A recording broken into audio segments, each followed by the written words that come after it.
Hey everyone, welcome back to GSD. It looks like we're back on track again, crushing it again as always after a down week the week before. But let's just jump right into the power rankings.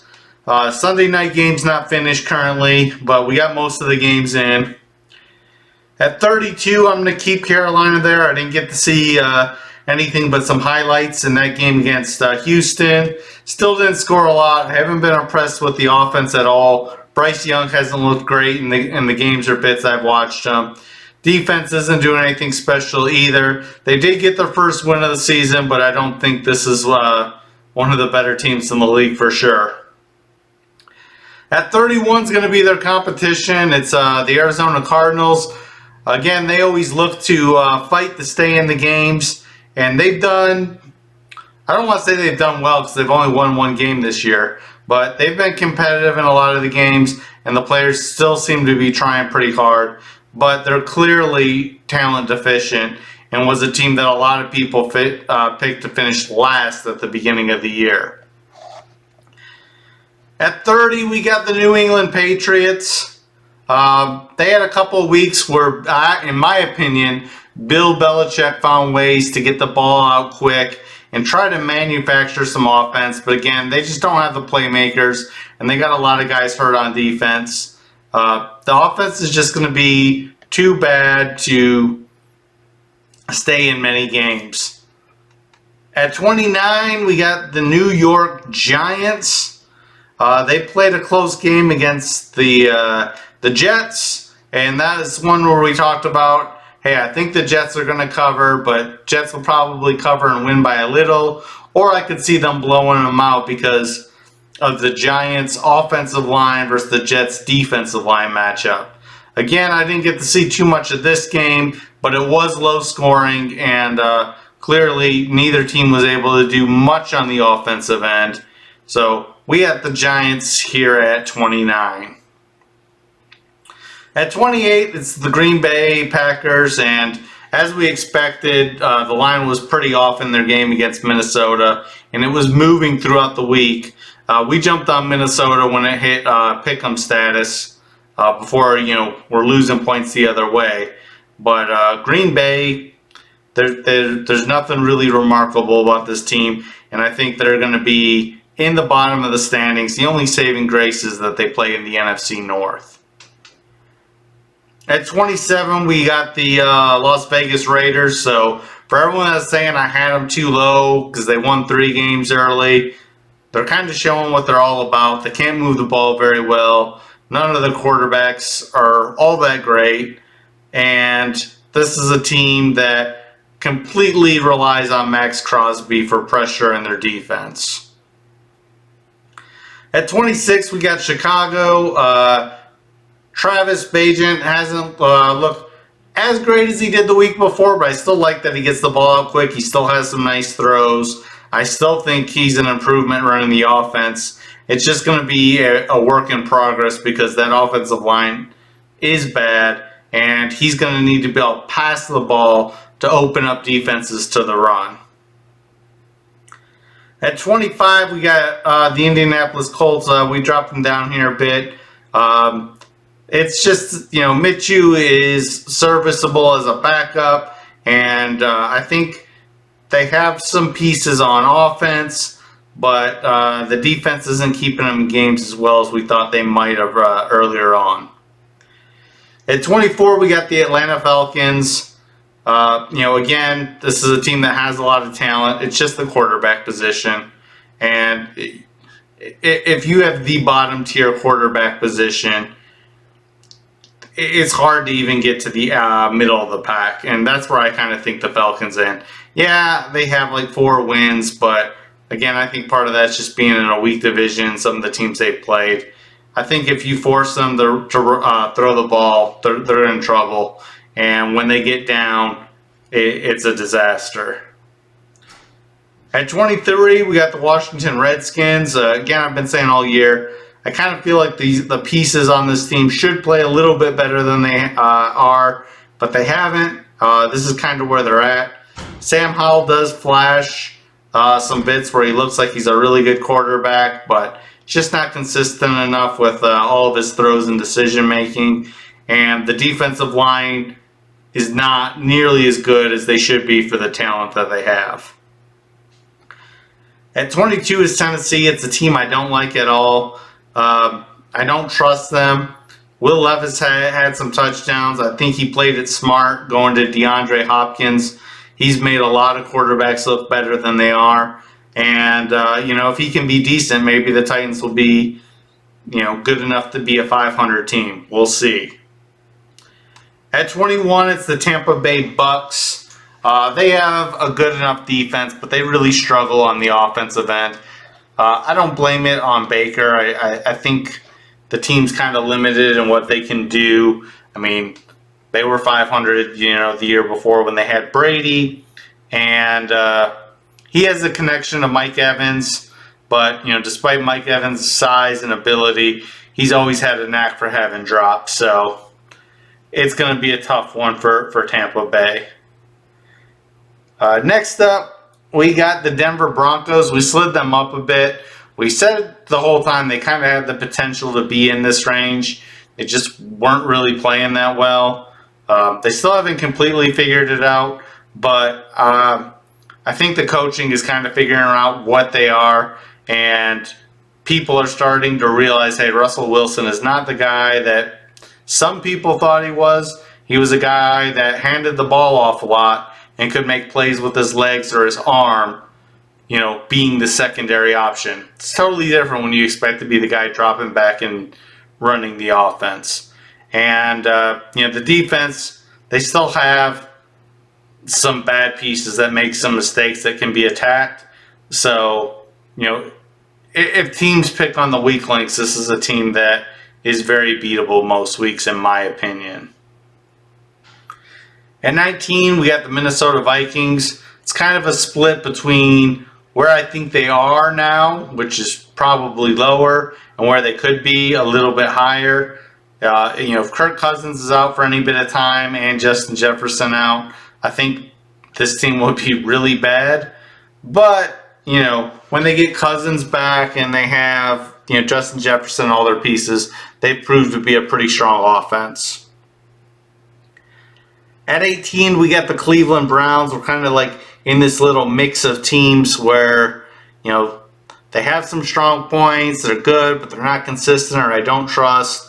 The Browns, as great as their defense is, and it is really good, I just have a hard time trusting a team to be better than middle of the pack when a quarterback as bad as P.J. Walker might be your best option. I don't blame them for the Deshaun Watson signing, based on the upside and potential, but all that guaranteed money and stuff is rough because they're on the hook with this guy for a while, and he hasn't looked good outside of like one game.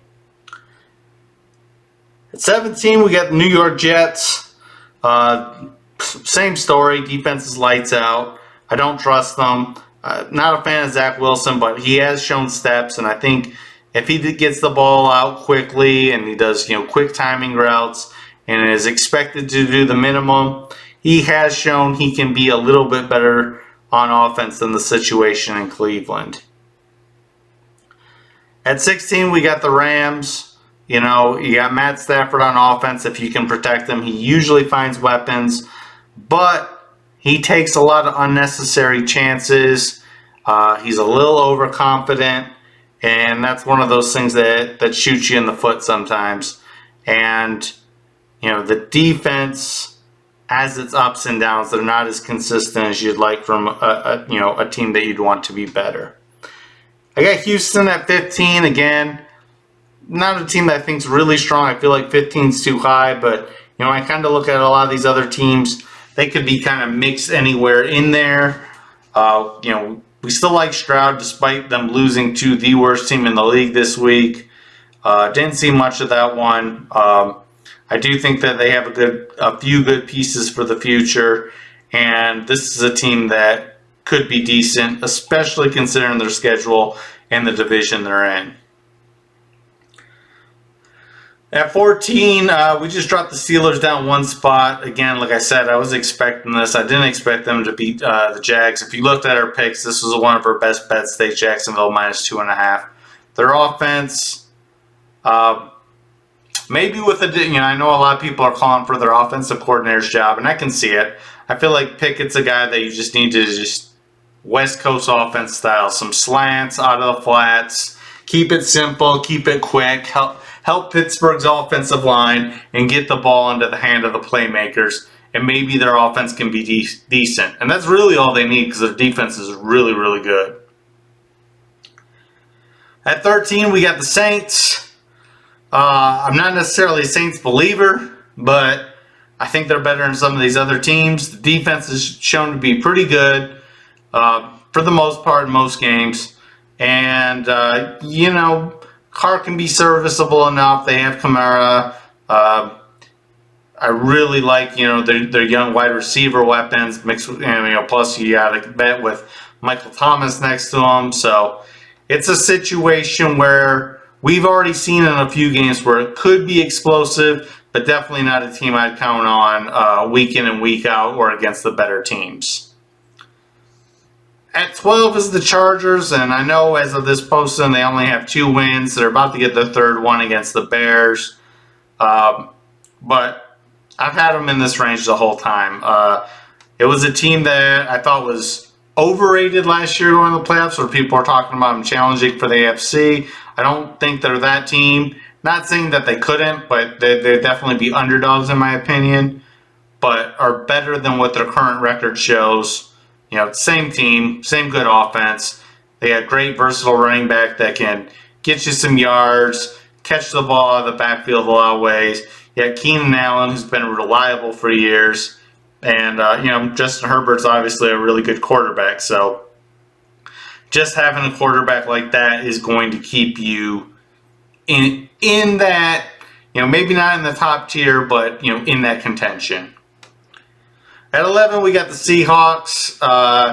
Just a really well-coached team. He knows how to maximize their talents and hide weaknesses. I really like how Pete Carroll designs his offense with ball control offense. They got value picking up young running backs where they got them.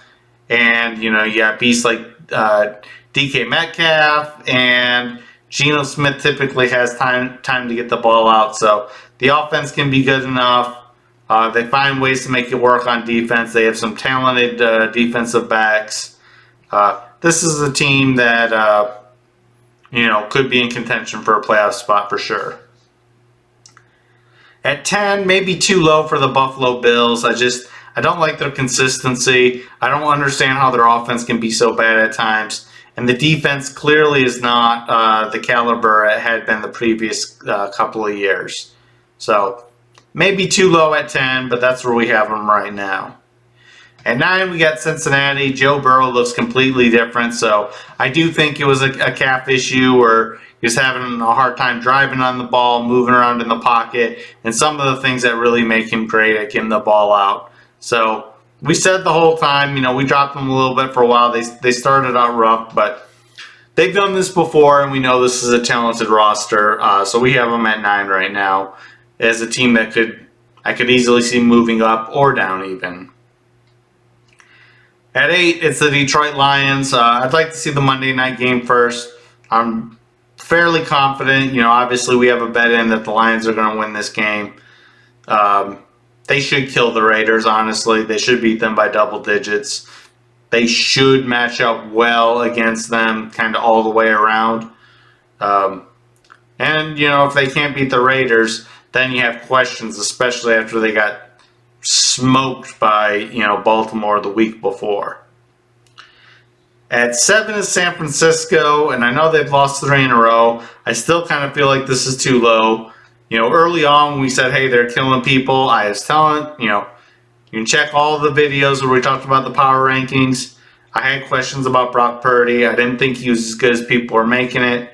But still, at the end of the day, if he plays smart football, he has a really good team all the way around that I could see this team definitely moving up from 7. I think that they're a team that's going to be in the mix and a team that's going to be hard to beat.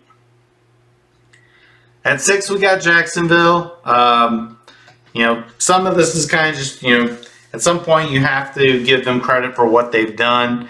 They've looked good. They've been consistent. The offense is doing really good.